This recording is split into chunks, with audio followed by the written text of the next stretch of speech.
Chapter 6 is focused on sampling. It begins by just kind of describing the logic behind the concept of sampling, and then it goes over some specific ways of sampling dependent on whether you are seeking to engage in random sampling or non-random sampling. So we begin by just kind of a general reminder, because at this point, we've already talked about selecting a topic, defining the problem, reviewing the literature, and formulating a hypothesis. But as we kind of get to this step 5, choosing a research method, there are kind of important related terms and concepts that go along with choosing a method, and planning to go out and gather your data before you actually go out and collect your data. And so that's why the last chapter, which talked about like measurement errors and validity and reliability, is really key, and why this chapter, which talks about, sampling and different ways of sampling, all of this is just kind of important to know as you make your decisions regarding research methodology. And of course, in this class, we don't really collect data. You will have other courses that you do that.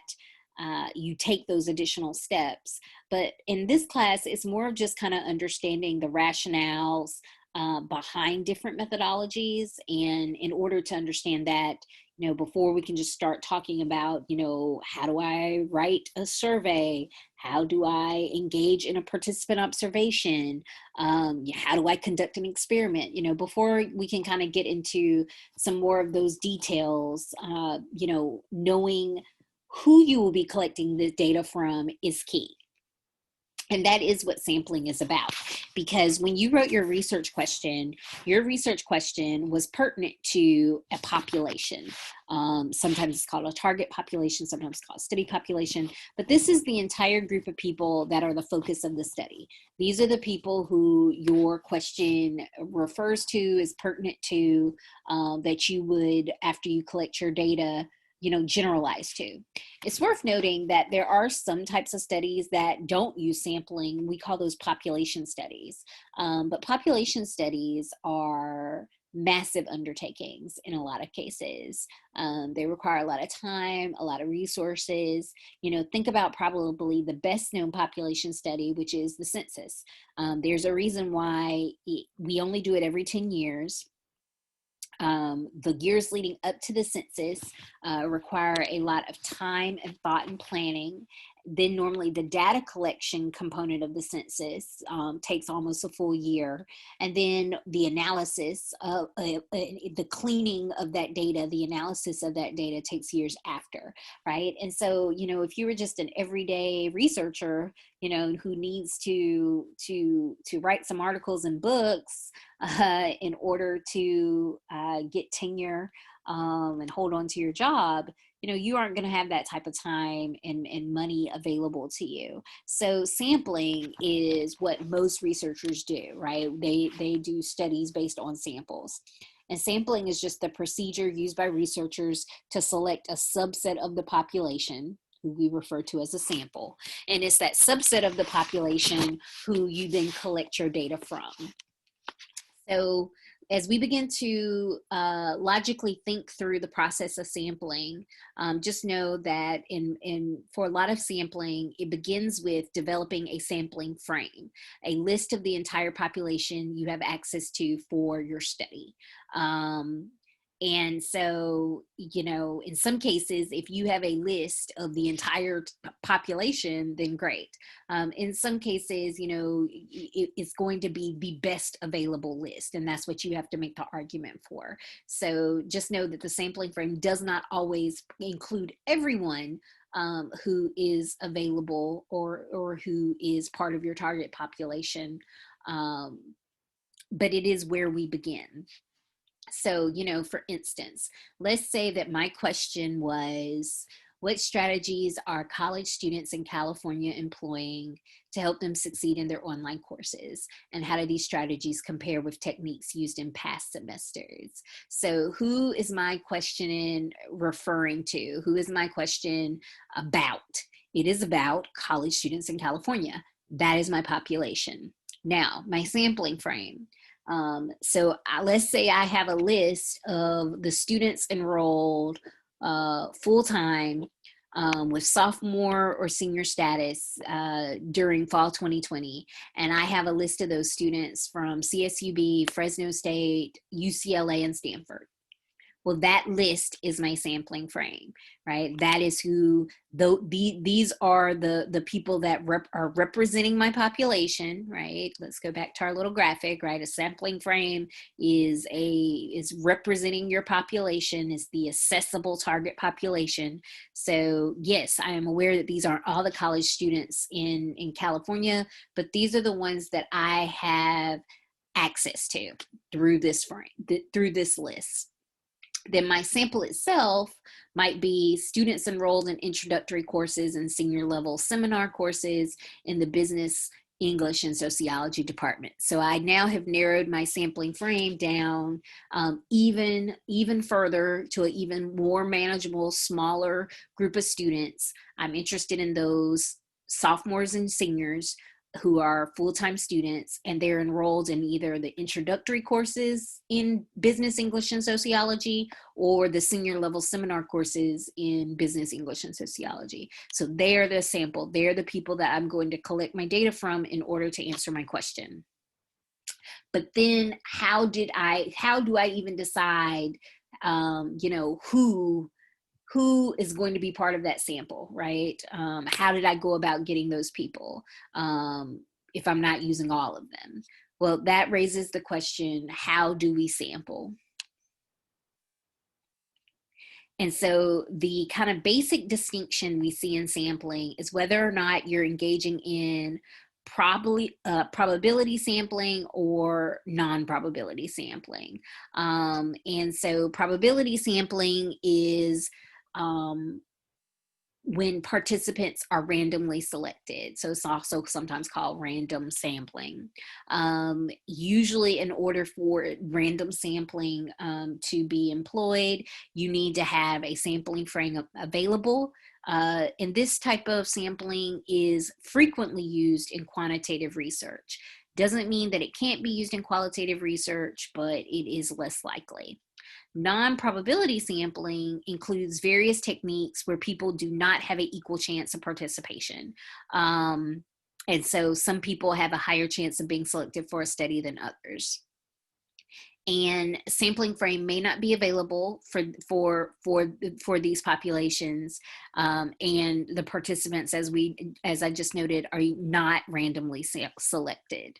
And we use probability sampling more often in qualitative research, although it can be used in quantitative research, which we will discuss. Ultimately, you use the type of sampling that makes sense for your question as well as your study population. So I encourage you to consider the questions that the textbook asks you to consider on page 140, because, depending on the type of question you're asking, like, is it something that's controversial? Is it something that's sensitive? Then that might really determine whether or not you engage in probability versus non-probability sampling. Similarly, if you're asking a question of a study population that is hard to reach, or is vulnerable, or is just wary of outsiders, researchers, academics, then that might also influence your ability to engage in probability sampling, non-probability sampling. So I provide you with a nice nifty chart there that just acknowledges that both types have strengths and weaknesses. So I don't want you to think about one as being a better or worse version than the other. It really does come down to the type of question that you're asking and the type of population your question is pertinent to. So we're going to now talk about some specific techniques. We'll start with non-probability and then we'll go to probability. So for the non-probability sampling methods we're going to discuss convenience sampling, snowball sampling, judgmental, also called purposive sampling, as well as quota sampling. And then with probability sampling methods, we're only going to discuss two of these. We're going to talk about simple random sampling, and we're going to talk about stratified random sampling. So for my course, you do not need to know cluster sampling or systematic sampling. So let's begin with that convenient sampling. So it's non-probability sampling, meaning everyone did not have an equal chance of participating in this research. This sampling your book mentions is also sometimes referred to as accidental sampling, just because you're kind of just, sampling whoever happens to be convenient. And so people participating, not that their participation is an accident, but it is rather unplanned. So this technique allows researchers to select any participants who are available to participate in a study.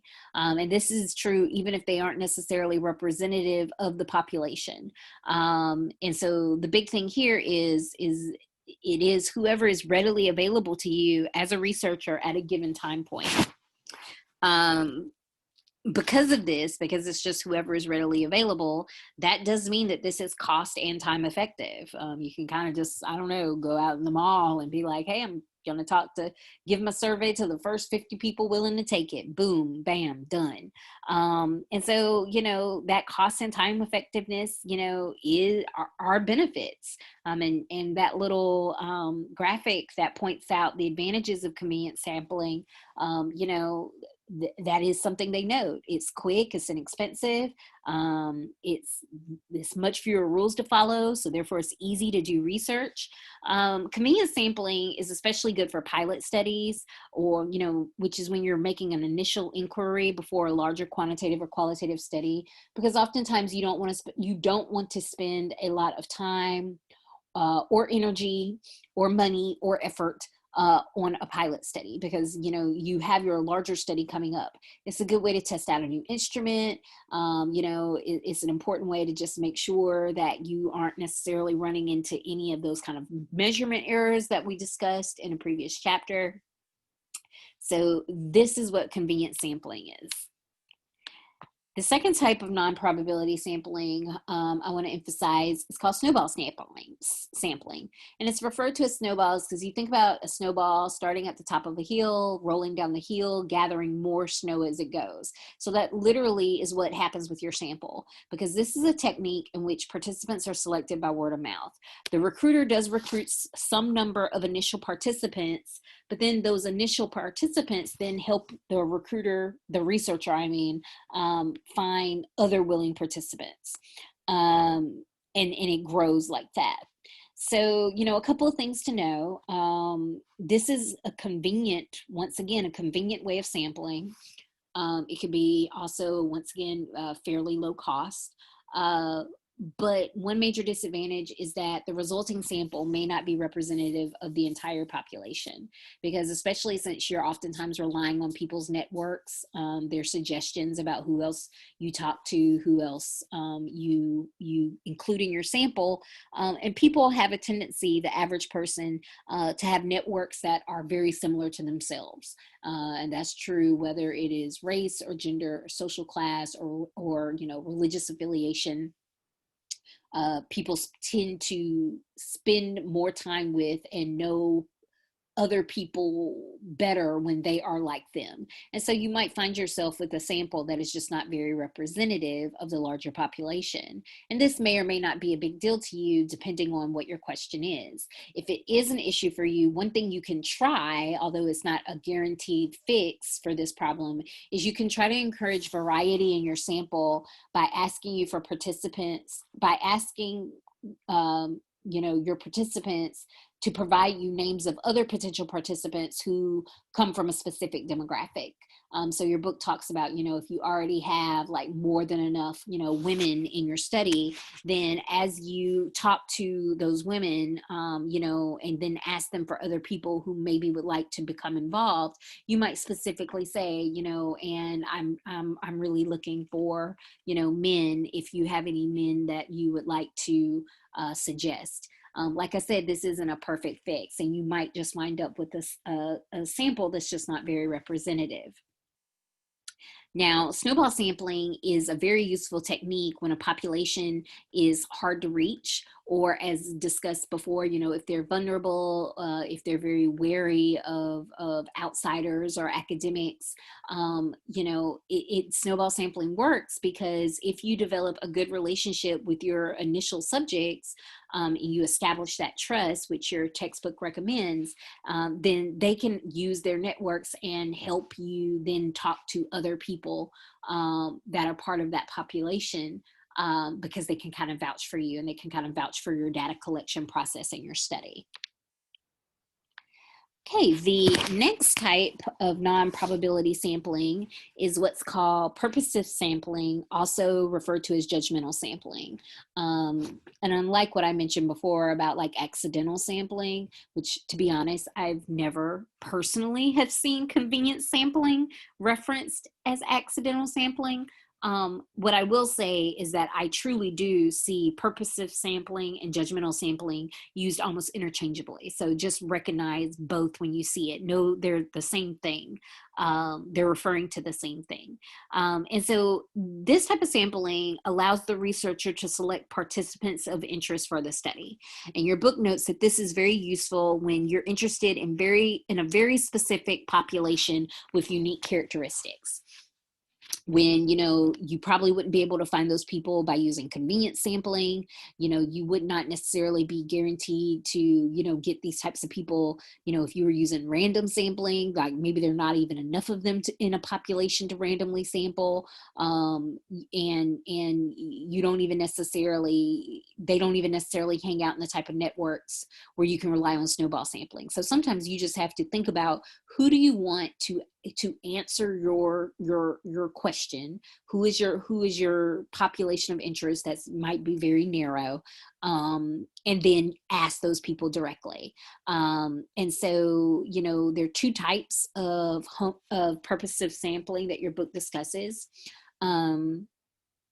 The first one being the homogeneous sampling. And this is a type of purposive sampling in which all the participants are chosen based on a trait or characteristic of interest in regards to that specific characteristic. I got my words all jumbled up there. So basically all of your participants have the same specific characteristics, and you chose them on the basis of them having the same characteristics or traits. So let's say that I was interested in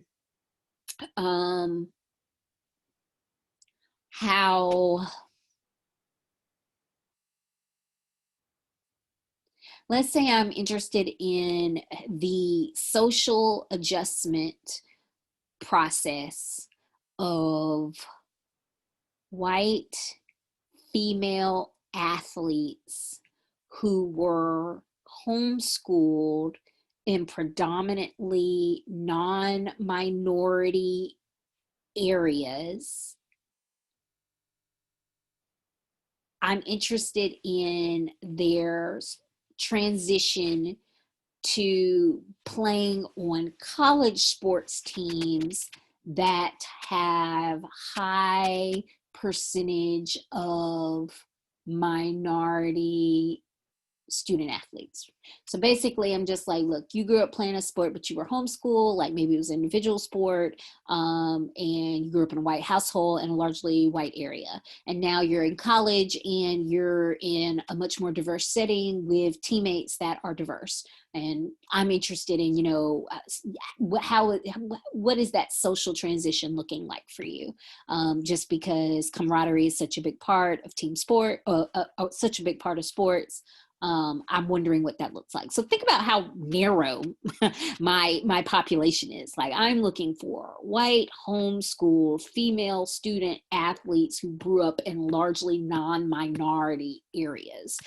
I'm not going to be able to just go out and randomly run across these people at a mall, and I might not even be able to effectively find them using a snowball sample. So I'm probably going to have to use purposive sampling, and then I'm going to go out and I'm going to gather my data. I'm going to, you know, find people that fit, that have all those characteristics I'm looking for.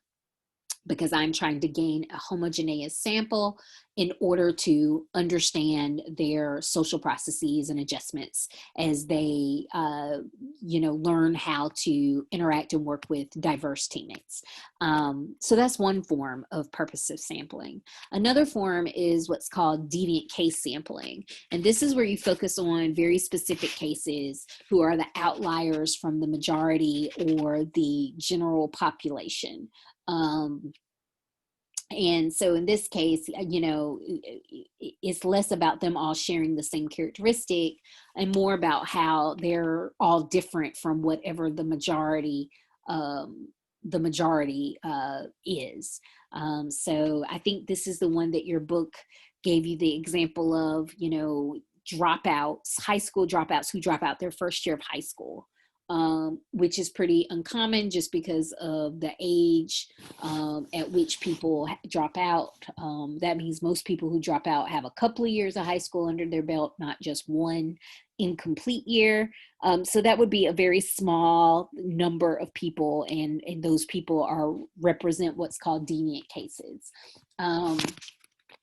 Let's say I'm gonna go dark with this example, but let's say I'm interested in people who have their capital punishment sentences commuted, meaning that they're forgiven by the governor, and they're no longer on death row. But I'm interested in those people who then commit a subsequent violent crime after that commutation, right? Like, I just made that up on the top of my head, but I imagine because having your sentence commuted is so very rare in and of itself, and that a lot of those people, when it's happened, they usually have spent like decades on death row, and so they're also very old.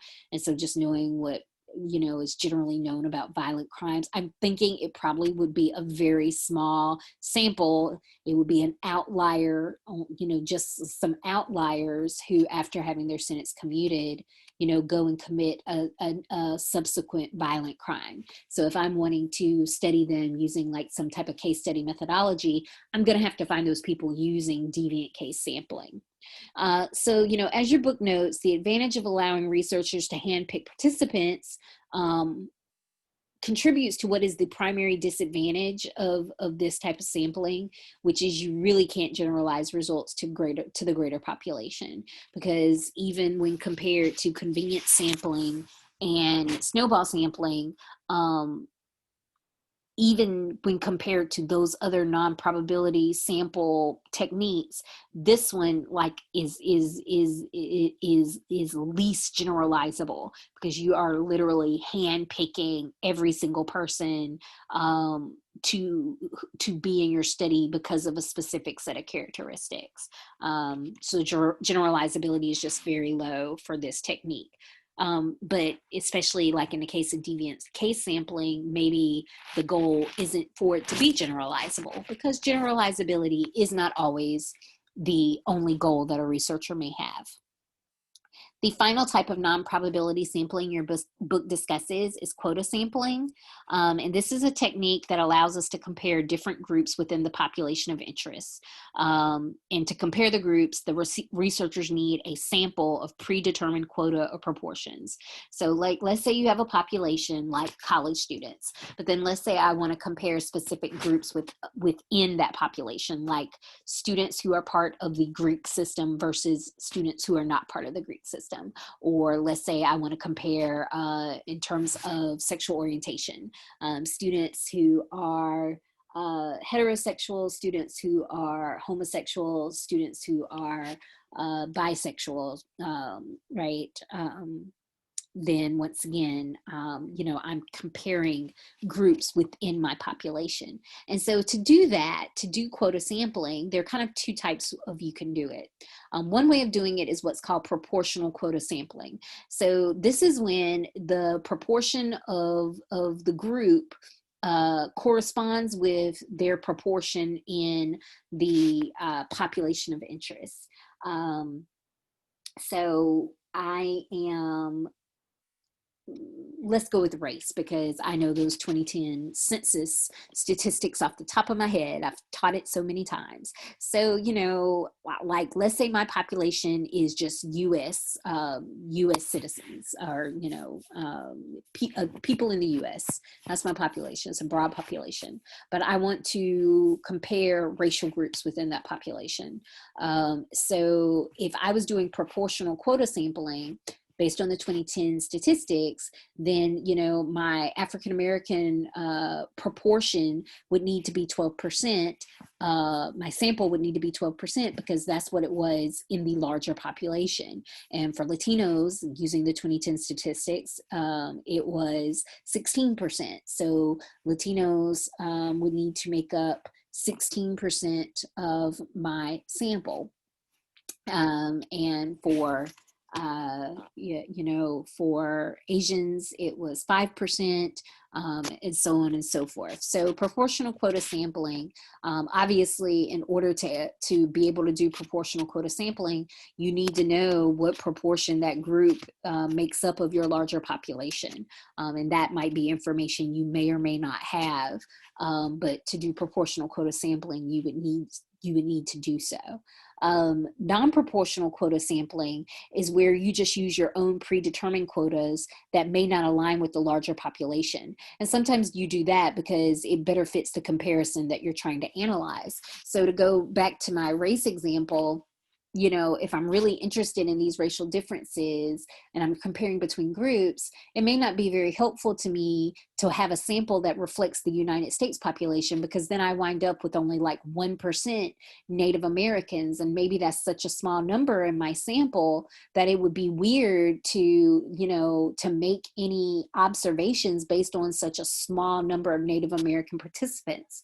So perhaps instead of, you know, engaging in proportional quota sampling, I just engage in non-proportional quota sampling. And I say, I want, for all 5 of my major racial ethnic groups, white, Black, Hispanic, Asian American, Pacific Islander, and Native American, I want them to be of equal size. So in my non-proportional quota, they're each going to be 20%, even though that's not the percentage. That's not their percentage proportion.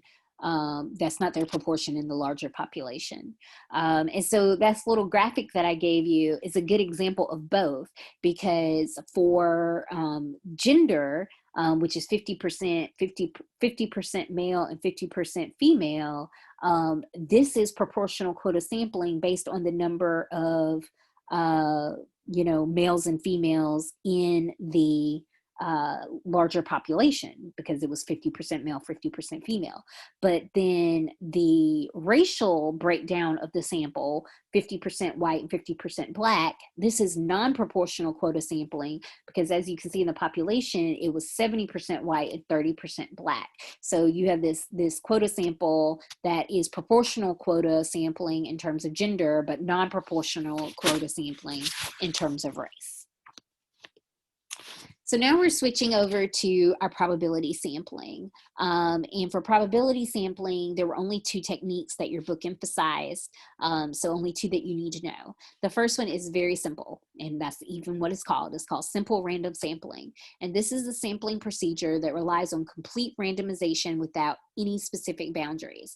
And so I give you this little graphic that just kind of explains the step.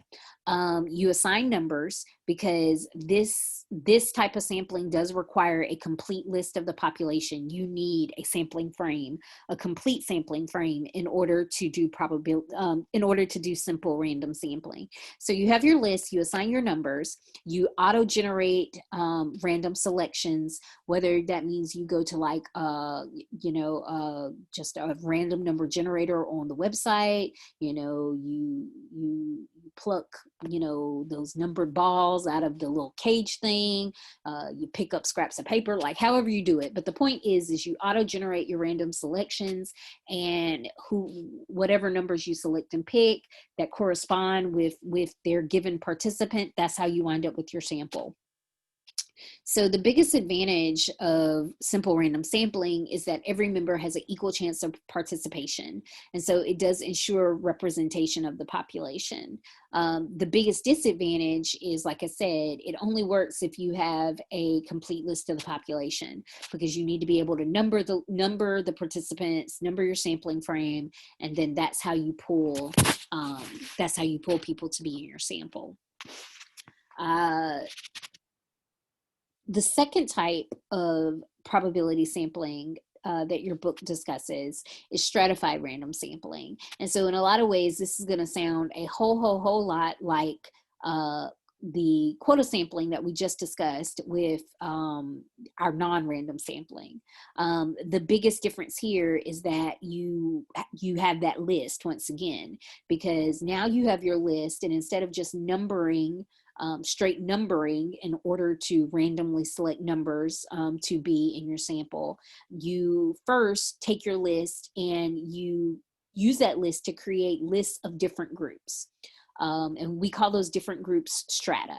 And then you randomly choose from each list or group. So you're basically doing the simple random selection, but you're doing it after you've divided your population into these strata. And the strata are based on what groups you are interested in comparing and analyzing.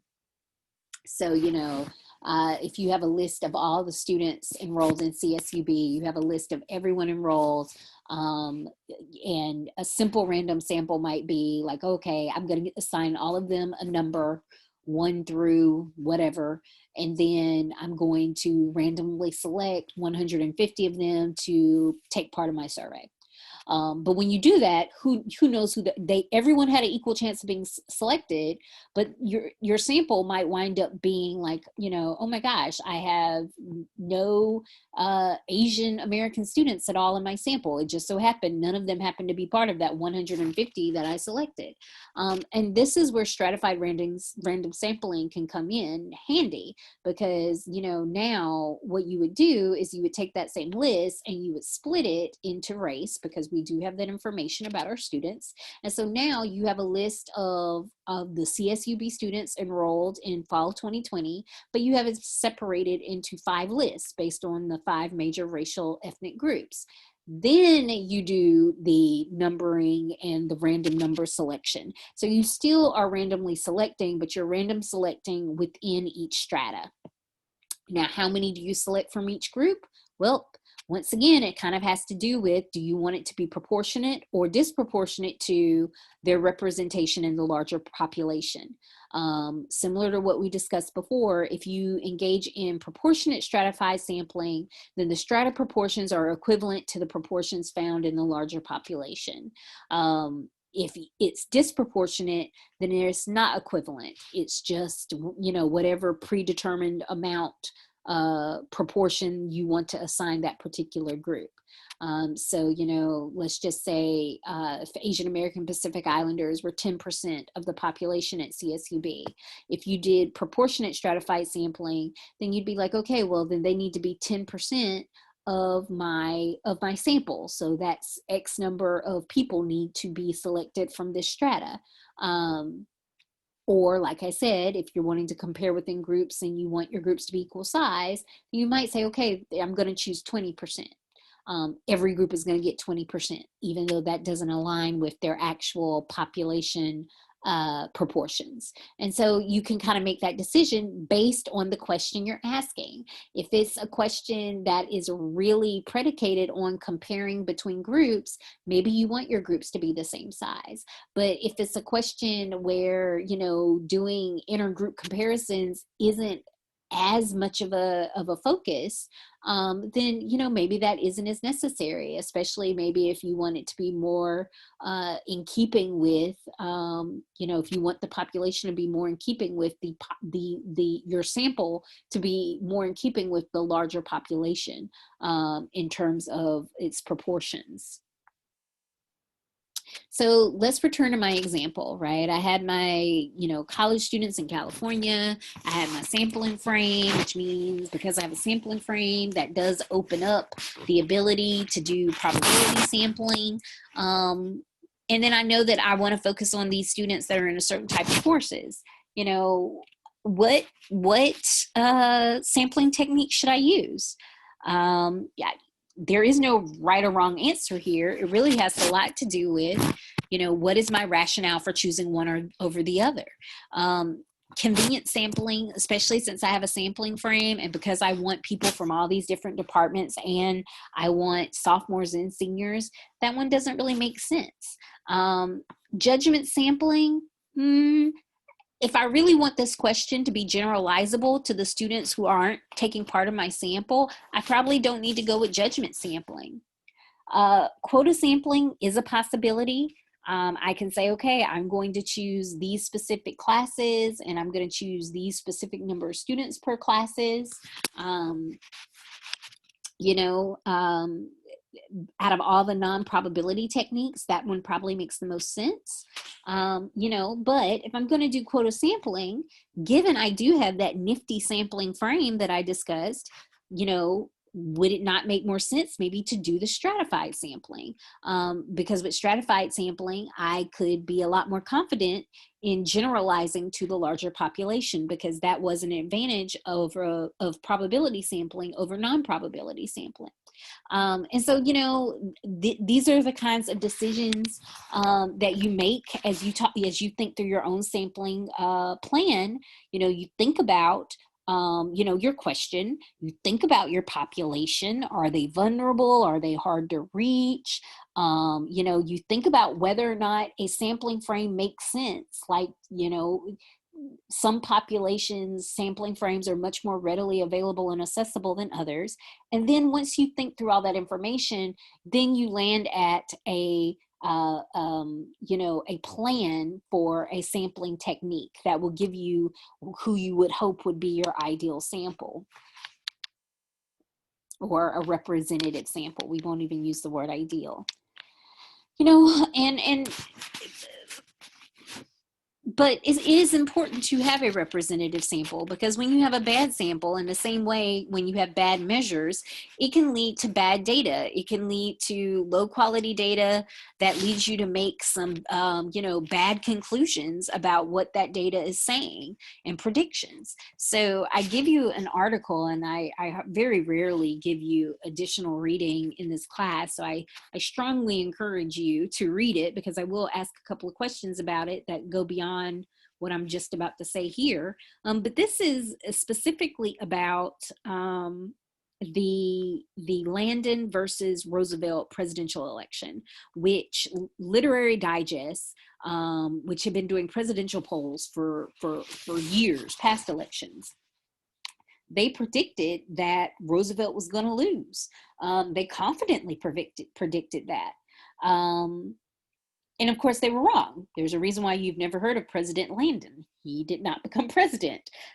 President Roosevelt won in a landslide. And so afterwards, for people that study methodology and polls, they were like, you know, what went so wrong? And the problem was their sampling frame.